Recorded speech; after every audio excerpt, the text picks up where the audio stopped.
Hey guys, it's Flashcat, and today I'll be showing you how to build the micro potion brewer that you see behind you. It is only 4 blocks cubed, but it is still fully automatic. Now before we get into things here, let me make it clear that while I did design this, the original concept credit goes to Etho. Alright, now let me explain how this works. So you'll put your water bottles in that chest, and then the blaze powder in that one, and then your first ingredient will go in the dropper here that is labeled number 1, so in this case it's golden carrots, and then over here, number 2, second ingredient, 3, third ingredient, fourth ingredient, I'm sure you get the idea, and then of course, fifth ingredient.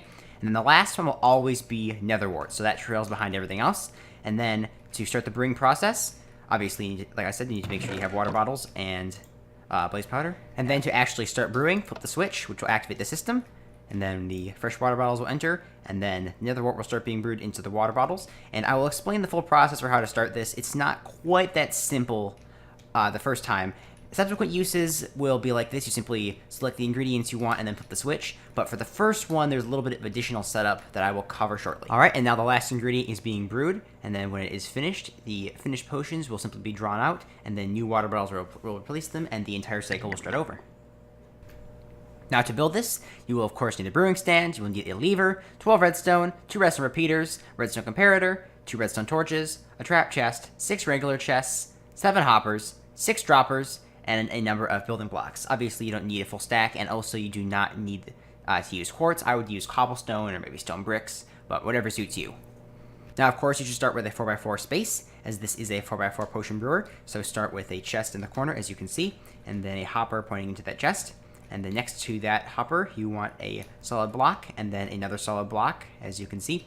And then all these other blocks can be just solid blocks if you want them to be. I'm using slabs. I think it makes it look a little more low profile, but it's entirely up to you. But whatever your choice is, put redstone on every single one of those blocks, except for this one right here, where you should have a repeater facing in this direction. Now, moving on to the next step, you want a brewing stand on top of this hopper, with hoppers leading into that brewing stand. And then you want blocks in each of the corners. In this corner, you want a redstone torch on top of it. And then this one, you want a redstone torch on the side of it, with redstone dust on top of it. And then next to it, yet another block with a piece of redstone on top of it, and then a slab. This could also be a solid block, to your preference. Once again, I think that the slab makes it a little bit lighter looking, I guess you could say. And then you want a comparator on top of that slab. And then also, I missed the lever here in the last clip. You want a lever there as well, so you can turn the system on and off. Next, you will need a block on top of this redstone torch with a slab next to it with the repeater on it that is set to 4 ticks. And then you need a hopper pointing straight down into the brewing stand. As you can see, it points straight down into it. And then you need a hopper leading into the side of that hopper you just placed, and then another one leading into this other hopper here, as you can see. So they flow sort of in a line, so from this hopper to that hopper, and then straight down to the brewing stand. And next over here, you need a trap chest above this hopper, so this is where you'll put the blaze powder in. And then above this hopper, you need a double chest for the water bottles. And next you need to place the droppers, as you can see here. So the way I recommend doing that is placing blocks out like this, breaking the ones in the middle, and of course do not break the hopper, that is a bad idea. And then place the droppers, as you can see there. So if you look down here, the little mouth, or whatever you want to call it, is pointing into these hoppers. And finally, you want 4 droppers in this formation, as you can see, and then place a hopper down in the corner, and make sure that it is pointing straight down and not to the side or something. And then you need chests, just like that. And then you need redstone on top of all of these droppers and these hoppers. And it will make a clicking sound like that. That's nothing to worry about. Although you should probably go and flip that lever, and then that will essentially turn the system off. Now this last step here is not part of the building process, but it is still incredibly important. So in this hopper that is above the brewing stand, make sure you have 22 items that are not ever going to be used in the brewing process that stack to 64. So say cobblestone is a safe option for that. So notice I've named these to not a brewing ingredients, just to help clarify that. So 22 items filling these last 4 slots, but leaving that first one empty. So this has to be, or the system will just simply not work. And before you do anything else, I would label these droppers as shown. Alright, now to use this, you will need to fill the droppers with the appropriate items. So of course you want nether wart in the nether wart one, and then after that, it is up to you, depending on what kind of potions you want to brew.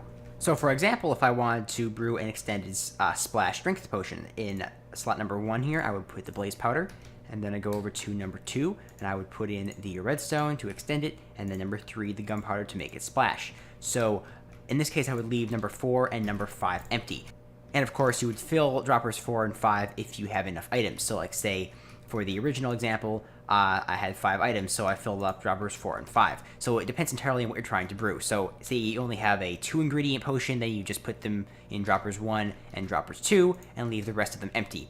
But of course, there will always be nether wart in this last dropper, no matter what you do. And also remember that up is on and down is off for this lever. Okay, so you have selected the potion that you want to brew with this system. So in this case, I'm still going with the extended strength potion. So once you have figured that out, you want to put a piece of nether wart in the brewing stand. Well, the switch is still down, so the system is toggled off. So with that nether wart in place, you can flip the switch. And then as you can see, the water bottles will enter the system, and the nether wart will start being brewed into the bottles. And then up in here, you will notice that there's more redstone, more gunpowder, and then a trailing nether wart. So the key to this system is that trailing nether wart. So the nether wart will always follow the set of ingredients for your potion, and thus there will always be nether wart available for the next potion. And if something goes terribly wrong and you somehow get the incorrect items in the hopper or something, or they're in the incorrect order, simply turn off the system, empty the items manually by hand, and then restart the system as you saw in the previous clip. So you just be manually adding the nether wart again. Also, if anyone is wondering, it is perfectly normal for a single potion to remain in the hopper that is below the brewing stand. I think that pretty much covers everything, but if you think I missed something, please let me know in the comments, and also if you just have any feedback or a question, please let me know in the comments as well, and also please consider liking and subscribing if you haven't already, but anyway, I will see you in the next video.